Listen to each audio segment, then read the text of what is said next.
ሰላም እንደምን አላችሁ? የዚህ የዩቲዩብ ቻናል ተከታታዮች፣ ይህ በፕሮጀክት ማኔጅመንት ዙሪያ ላይ ገለጻ እያደረግኩ ወደ እናንተ በዚህ በዩቲዩብ ቻናል የማስተላልፈው ትምህርታዊ ገለጻዬ ነው። እየተከታተላችሁት እንደሆነ ተስፋ አደርጋለሁኝ። ምክንያቱም እኔ ይህንን ወደ እናንተ ሳስተላልፍ ብዙ ነገሮችን ተደክሞበት ተለፍቶበት ነው። ይህንን ያው ትረዳላችሁ ያስባለሁኝ። ጽሁፉን ከመጀመሪያው ጀምሮ ቅደም ተከተሉን ማዘጋጀት፣ በተዘጋጀው ልክ በደንብ ደጋግመህ መዘጋጀት ይጠይቃል። ከዛ ባሻገር ደግሞ ለእናንተ በሚመጥን መልኩ በሚመች መልኩ ባጭር እንደዚህ ቅደም ተከተል ጠብቀህ ማዘጋጀት ያስፈልጋል። ያንን ደግሞ ጊዜ ሰጥተህ ጊዜ አመቻችተህ ወደ ዩቲዩብ ቻናል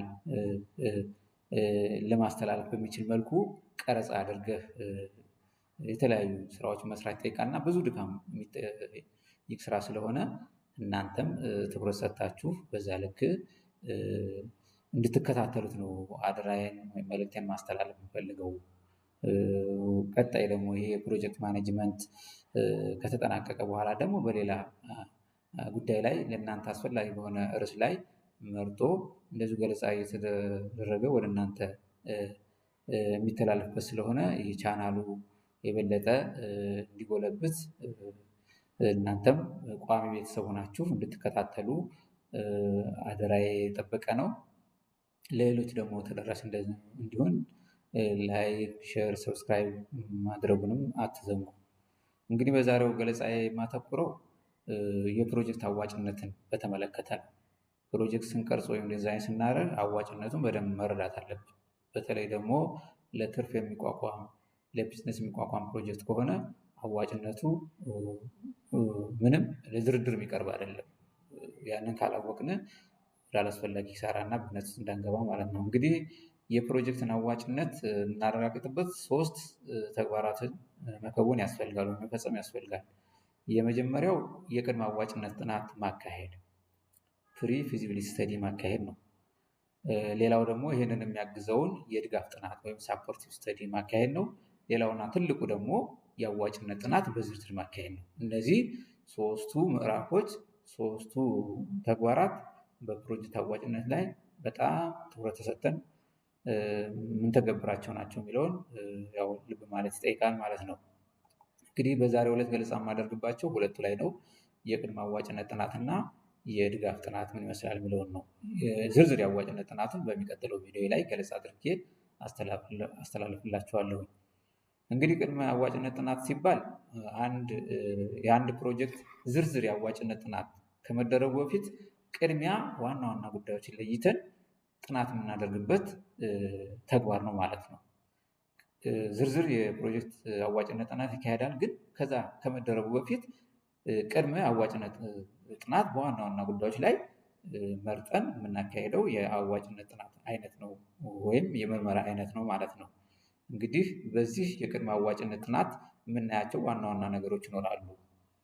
ወደ ዝርዝር አዋጭነት ጥናት መግባታችን በፊት የመጀመሪያው የገበያ መኖሩን በቅድመ አዋጭነት ጥናት ማረጋገጥ ያስፈልጋል። ገበያው አለ የለውም፣ ያ በፕሮጀክቱ ለምናመርተው ምርት የሚሆን ወይም ሰርቪስ የሚሆን ገበያ ያለው የለውም የሚለውን በቅድመ አዋጭነት ጥናት ማረጋገጥ ይቻላል።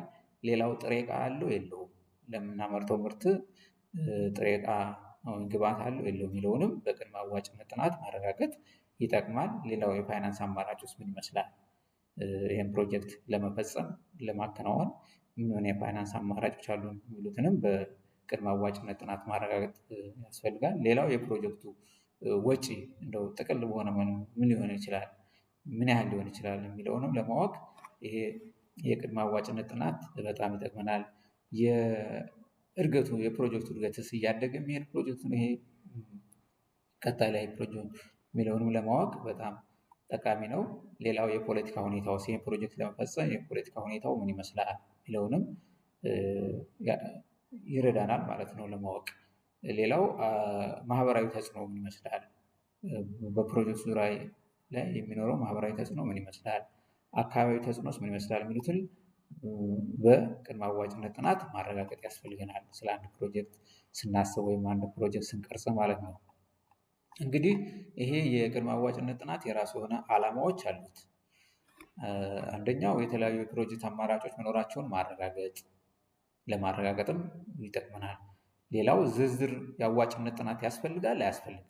ከዚህ የቅድመ አዋጭነት ጥናት ተነስተን ወደ ዝርዝር አዋጭነት ጥናት መግባት ያስፈልገናል አያስፈልገንም የሚለውንም እንደ ድልድይ ሆኖ ያገለግለናል፣ መንገድ ሆኖ ይመራናል ማለት ነው። ሌላው ተጨማሪ የሚያስፈልጉ በተለይ ቀጣይ ለምንሰራው ዝርዝር የአዋጭነት ጥናት ተጨማሪ የሚያስፈልጉ ነገሮችንም ይጠቁመናል፣ አጋዥ የሆኑ ነገሮችን ይጠቁመናል።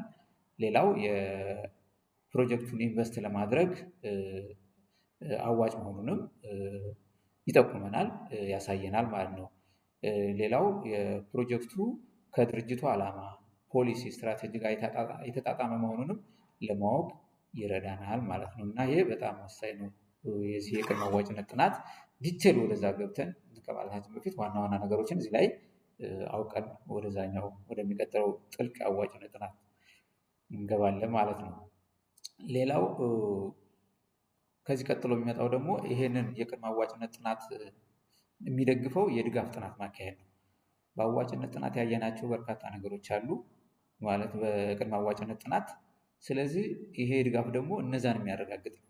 እዛ ላይ ያየናቸው ነገሮች የበለጠ የሚያጠናክርልን የበለጠ ወደሚቀጥለው ጥልቅ የአዋጭነት ጥናት እንድንገባ የሚያግዘን ነው እና ይሄም አንዱ የዚህ አዋጭነት ጥናት ስልት ነው የሚለውን በደንብ መውሰድ ያስፈልጋል።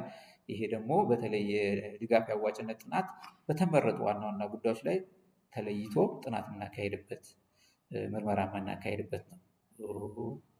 ወሳኝ ጉዳዮች ለይተን በቅድመ አዋጭነት ጥናት ካየናቸው ውስጥ ለይተን ዋና ዋና የምንላቸውን ደግሞ በድጋፍ ጥናቱ ላይ የበለጠ የምናጠናክርበት ነው ማለት ነው። ለምሳሌ የገበያ ሁኔታን ወስደን ለይተን ተጨማሪ የድጋፍ ጥናት ልናካሄድበት እንችላለን። የጥሬ ዕቃ ሀብትንም እንደዚሁ ተጨማሪ የድጋፍ ጥናት ልናካሄድበት እንችላለን። ከቅድመ አዋጭነት ጥናት በተጨማሪ የቴክኖሎጂ ምርት፣ የቴክኒክ ጥናት እነዚህን በድጋፍ ጥናት ማጠናከር የሚቻልበት ሁኔታ አለ እና ይሄ በጣም ወሳኝ የፋይናንስም ሊሆን ይችላል፣ የአካባቢ ተጽዕኖም እና እነዚህ በጣም ወሳኝ ናቸው እና የድጋፍ ጥናቱም ለቅድመ አዋጭነት ጥናቱ የበለጠ ያጠናክርልናል። በቅድመ አዋጭነት ጥናት ያየናቸው በርካታ ነገሮች አሉ። ከዛ ተነስተን ደግሞ ይህን ስንጨምርበት የበለጠ ፕሮጀክታችን የተጠናከረ ውጤታማነቱ የተረጋገጠ ይሆናል ማለት ነው። በተለይ ያው ይሄ ፕሪፊዚቢሊቲ ስተዲ የምንለው ወይም የቅድመ አዋጭነት ጥናት ፕሮጀክቱ በአጠቃላይ ሊተገበር የሚችል መሆኑን የሚገመግም የመጀመሪያ ጥናት ነው መውሰድ ይቻላል። በቃ የመጀመሪያ ፕሮጀክቱ ሊተገበር ሊሰራ የሚችል ነው የሚለውን መጀመሪያ ላይ የምናረጋግጥበት የመጀመሪያ ዘዴ ነው ለመውሰድ የሚቻልበት ሁኔታ ነው ያለው። ሳፖርቲቭ ስተዲ ወይም ይሄ ድጋፍ ጥናት ደግሞ አጠቃላይ እንደ ገበያ፣ ቴክኖሎጂ፣ ፋይናንስ ወይም ሌላ የተወሰነ ዘርፍ ላይ ትኩረት ሰጥተን ለዛ ለቅድመ አዋጭነት ጥናት ማጠናከሪያ የምንተገብረው ነው ማለት ነው እና እነዚህ በጣም ወሳኝ ጉዳዮች ናቸው። በቀጣዩ ቪዲዮ ላይ በተለይ ዝርዝር የአዋጭነት ጥናት እንዴት ይካሄዳል የሚለውን በዝርዝር በዚህ መልኩ ገለጻ አደርግላችኋለሁ።